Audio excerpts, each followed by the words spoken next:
जितना भी मिले उसमें संतोष करिए। 8वां भक्ति है। 8वां यथा लाभ संतोषा मम भरोसे ये हर्ष सपने हो नहीं देखई परदोषा, यानी कि सपना में भी किसी दूसरे के दोष नहीं निकालना चाहिए। 8वां लाभ 8वां जो है 8वां था लाभ, जितना भी लाभ हो जाए उसमें संतोष करना, यही 8वीं भक्ति है। सपने में भी किसी दूसरे का दोष नहीं निकलना चाहिए।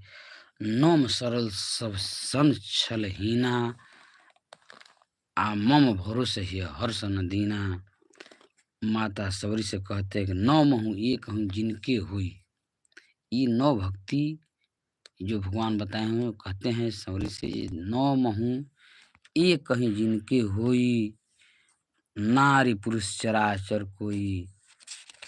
अगर नारी पुरुष चर और अचर किसी में भी 9 में से भी एक भी भक्ति किसी में है तो हमारी अति प्रिय है वो। सो अतिशय प्रिय हे माता समरी, हे माता वो मेरे अति प्रिय हैं। सो अतिशय प्रिय भामिनी मोरे सकल प्रकार भक्ति दृढ़। ये माई तारा में कहते हैं कि ना भाव को, हे माता तुम्हारे अंदर तो ये 9 के 9 भक्ति है। सो मैं हर भक्ति में तुम्हारे भक्ति में प्राप्त हो जाऊंगा। 9 भक्ति माता सबरी को भगवान राम बतलाते हैं।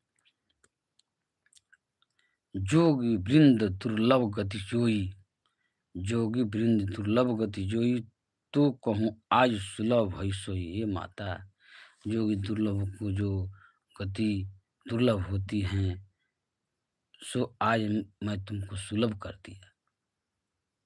जो बड़े बड़े संत महासंत लोगों को ये 9धा भक्ति प्राप्त नहीं होती है।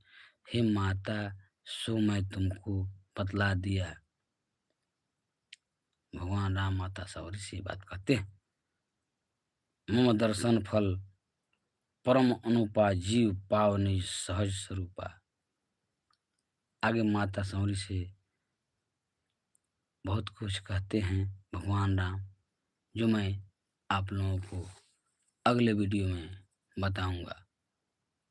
जय सिया राम, जय हनुमान।